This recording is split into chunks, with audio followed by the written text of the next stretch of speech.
Siempre pensé que las relaciones se terminaban con una gran explosión, un grito, una maleta tirada por la ventana, una traición imperdonable, pero no. Mi relación con Daniel murió en el silencio de la cena. Recuerdo quedarme mirando su perfil mientras él solo tenía ojos para la pantalla de su celular.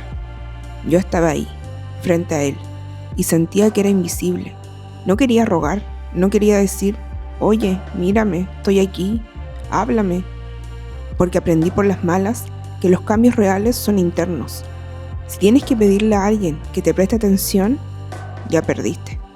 Me quedaba callada, masticando la frustración junto con la comida.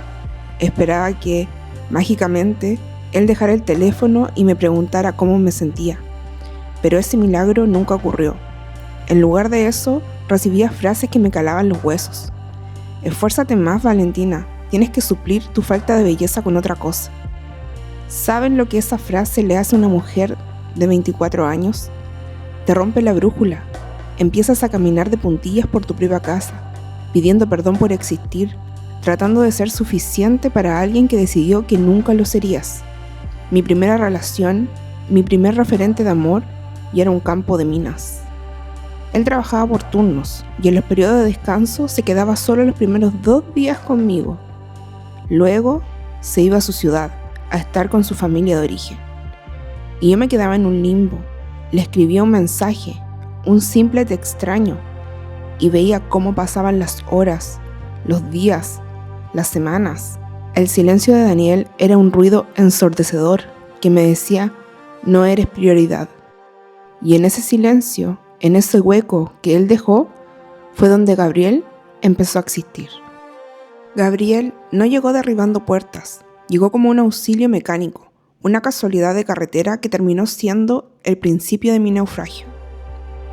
Me quedé en Pana volviendo de casa de mis padres, a 15 kilómetros de la ciudad. El auto simplemente se rindió, igual que yo.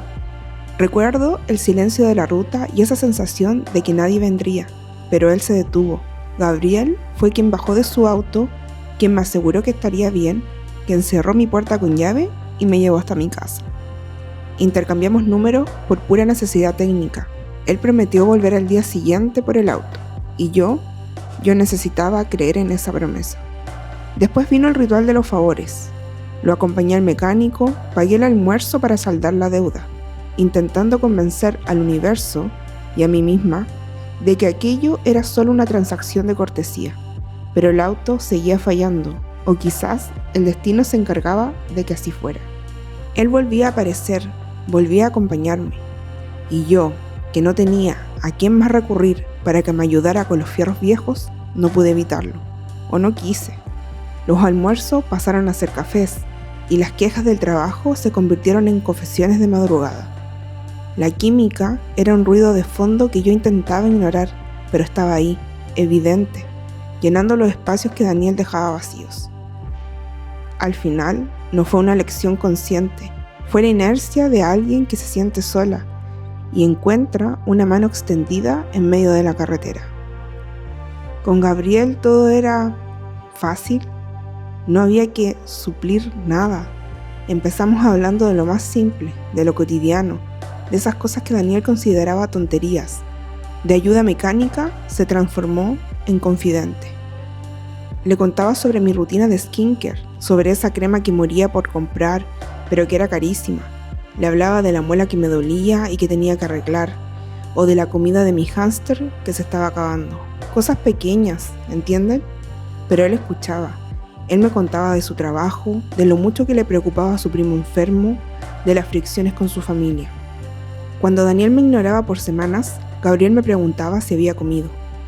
Cuando Daniel se burlaba de mis ideas, Gabriel me pedía que se las explicara mejor, porque le parecían fascinantes. Empezamos un juego de fotos. Valentina, mándame una foto de algo que te haga sonreír hoy. Yo le mandaba una foto de mi hámster comiendo una semilla.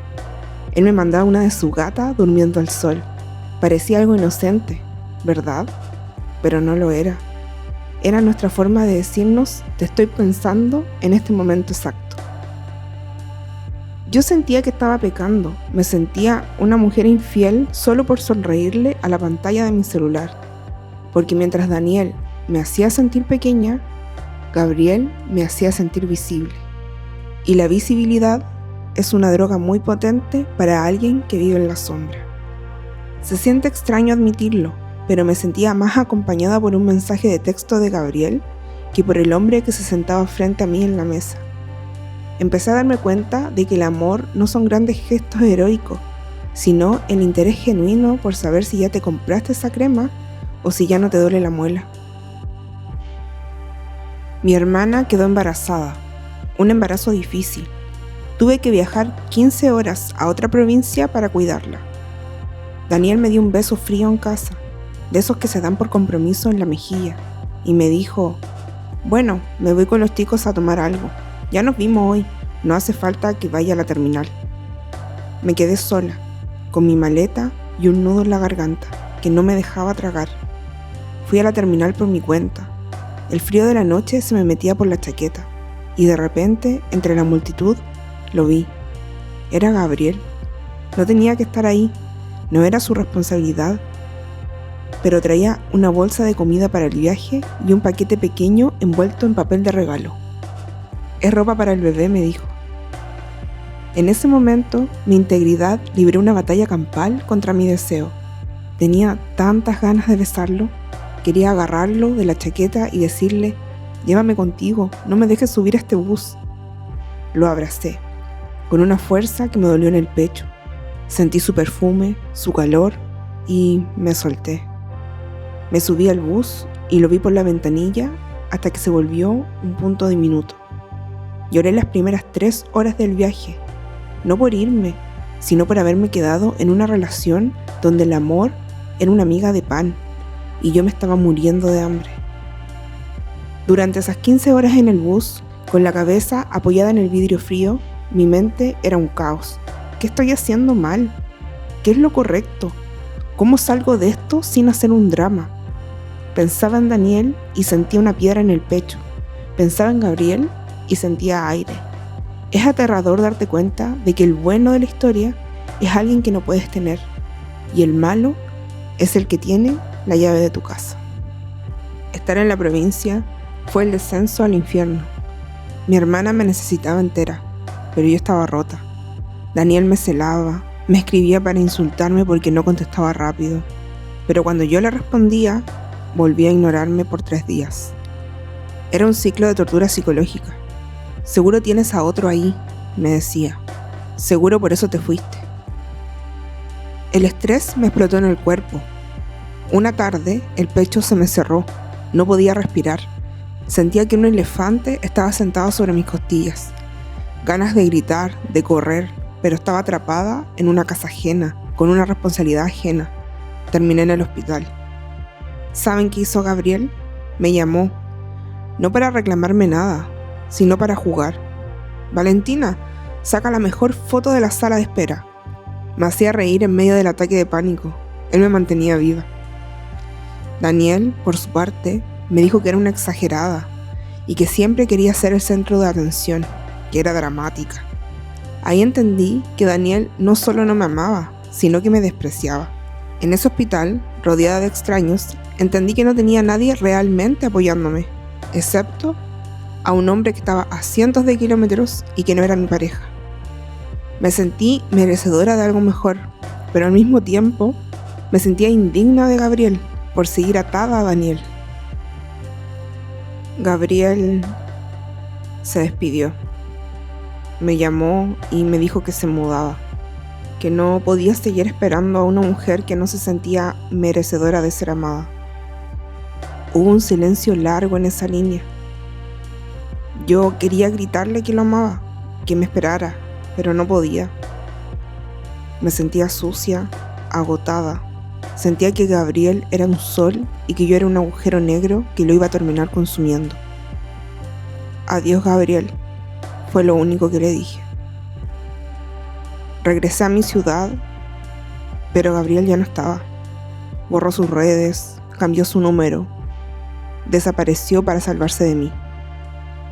Después de eso, todo se derrumbó. Es como que el universo estaba conectado. Una chica de la nada me contactó por redes sociales. quería saber sobre Daniel, que quién era yo, que sacó mis datos del celular de Daniel y me buscó. Daniel no usaba redes sociales, ya entienden por qué. Finalmente, hablamos por hora con la chica. Le conté todo sobre mi relación, desde el comienzo, cómo lo vivía en la actualidad, de las visitas prolongadas a su familia de origen, que finalmente era una excusa para dividirse el tiempo entre yo y su amante. Me contó que Daniel le hacía lo mismo, la buscaba, la ilusionaba y luego la humillaba con silencios. Daniel no era un hombre difícil, era un hombre cruel. Y la crueldad, cuando se ve de frente, no tiene retorno. Terminé con él. Lo confronté, le puse frente a los ojos las fotos que ella me había enviado, pruebas de su traición, que ya no podía esquivar. Le dije que habíamos hablado por horas, que el juego se había acabado. Su respuesta no fue arrepentimiento, sino estallido. Daniel se puso violento, tiró la mesa, volcó las sillas, gritando que su rabia era porque yo no le creía, que la otra mentía. En su desesperación por mantener el control, me lanzó un plato. El sonido de la loza rompiéndose contra la pared fue el interruptor que apagó mi miedo. Ese fue mi límite. Algo en mi interior se transformó. Sentí como mis ojos cambiaron, como mi expresión se volvía potente, sólida, final. Él lo notó. Por primera vez en años, vi en su cara el rastro del susto. Pero yo no reaccioné con su misma miseria, no fui agresiva. Solo dejé que mi voz saliera desde un lugar donde él ya no existía. Me voy, le dije, y no quiero nunca más saber de tu existencia. Que habites o no este mundo ya no es relevante para mí. Me di la vuelta y caminé. Él cambió en un segundo. Pasó de la agresión al ruego. Me pedía perdón a gritos. Me gritaba hacia la calle mientras yo me alejaba, pero su voz ya no me alcanzaba. En todo ese trayecto no volví a mirarlo, nunca más, hasta el día de hoy.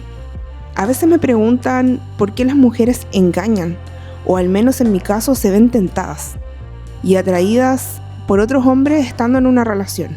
No es por sexo. Es porque el respeto es el afrodisíaco más grande que existe.